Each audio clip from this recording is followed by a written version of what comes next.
Hello, I'm going to show you how to make some Bang & Olufsen speaker cables. These are passive speaker cables, and I'm going to use these 2-pin DIN connectors. I actually sell these on eBay, and I've had some comments that people are finding it hard to use them, and they don't really know how to use them.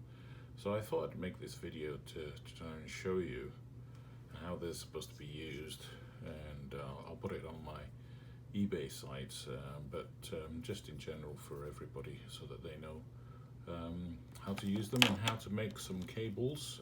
I do sell these as well, which I make up for people, but I'm also going to show you how to make these. Okay. So the first thing is, when you get the connector, you need to split it apart. It's held on, it has a ridge that goes into the back housing, so it's actually very hard to pull apart. That's probably the first problem that people have. What you need to do is squeeze these back just to lift it off, and then twist this front part backwards and forwards just to break the seal.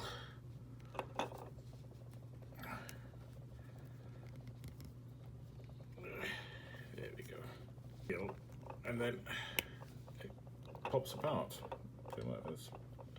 And so this is the just the back part of the connector, the cover, and this is the actual connector. And it's got two little screws where you put the wire in, and these are the connector part that actually go into the back of the speaker.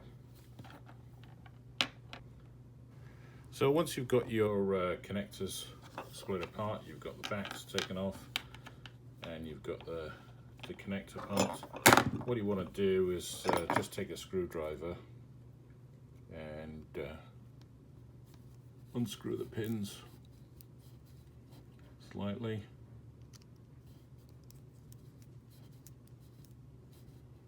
So they're ready for the wires.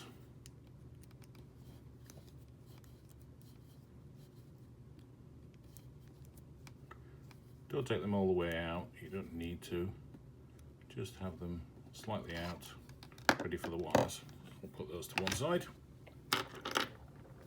So the speaker wire that I'm using for these is 16 gauge. Anything bigger than that and you'll have problems. So 16 gauge is what's recommended for these. These are low AH speaker cables that I've got. And normally I cut them into 5-meter lengths. As you can see, they're marked on one side, so you've got a white stripe down one of the cords of the cable, and clear on the other side. And I normally attach that to the positive side, just to be, I mean, they're not directional actually, these connectors, but just to be consistent, I always mark that to the positive side. So the first thing is to strip the wire.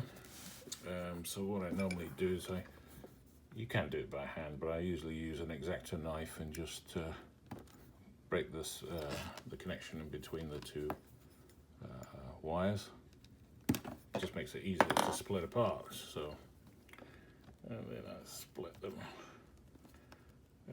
about 1/4 of an inch, something like that, apart, so you can see.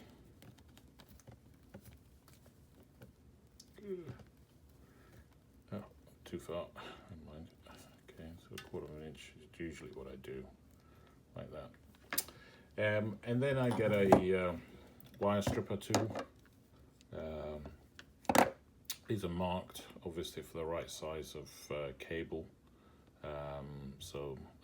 These are 16, so I normally use those. You can use 18 and 20 gauge, so let's there you go. Once stripped, I normally just twist the wires. You want a nice neat, because I'm going to tin them. Very difficult to you can do it without tinning the wires. It's not impossible, but I always tin the wires. It just makes it so much easier to tin the wires. It makes your life so much easier. So we just twist the wires again. So there you are, you have the wires twisted. I've got this little holder just to hold my wires while I tin them. And then on the other end you want to do the same thing. So just strip it.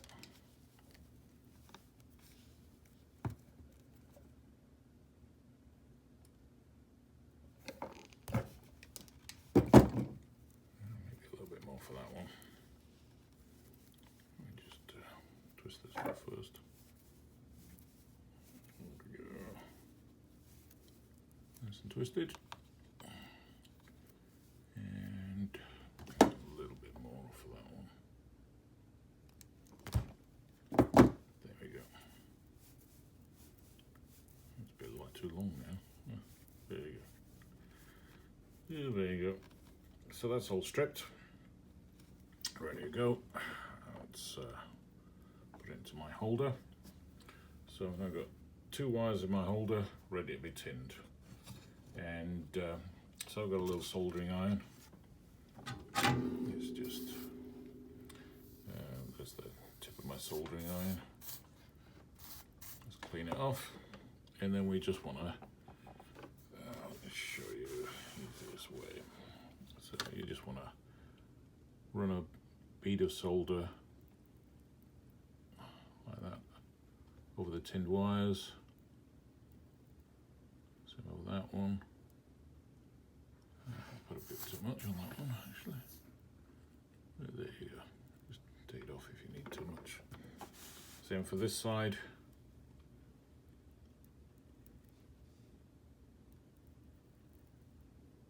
Just a bead of solder through. Don't forget to keep tin on your soldering iron. Okay.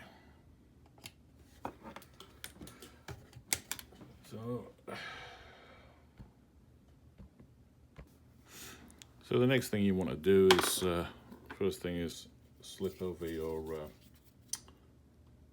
the cap for the connector over your wires. There we go. That's good. And then on this side, you've already, remember I said that there's this white side. You want to connect that to your positive side. That's this pin here. You can see that. So that comes round to this wire here, this connector here. So what you want to do is just wrap the wire around. Here we go. And then just screw up the back. There we go, that's connected. And then that's what I'm saying, if you leave it too long on those wires, it becomes harder to manage it around, whip it around, sorry. So just feed it on, put the wire around, there we go. Screw it down. Yeah. You've got the connectors all connected. You just want to trim off those lead ends.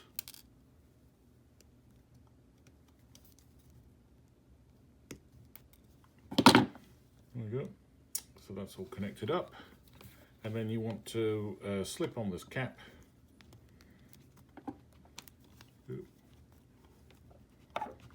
Push it in. It's really tough to get it. There we go. That's it. So there's your speaker wire connected to your 2-pin DIN.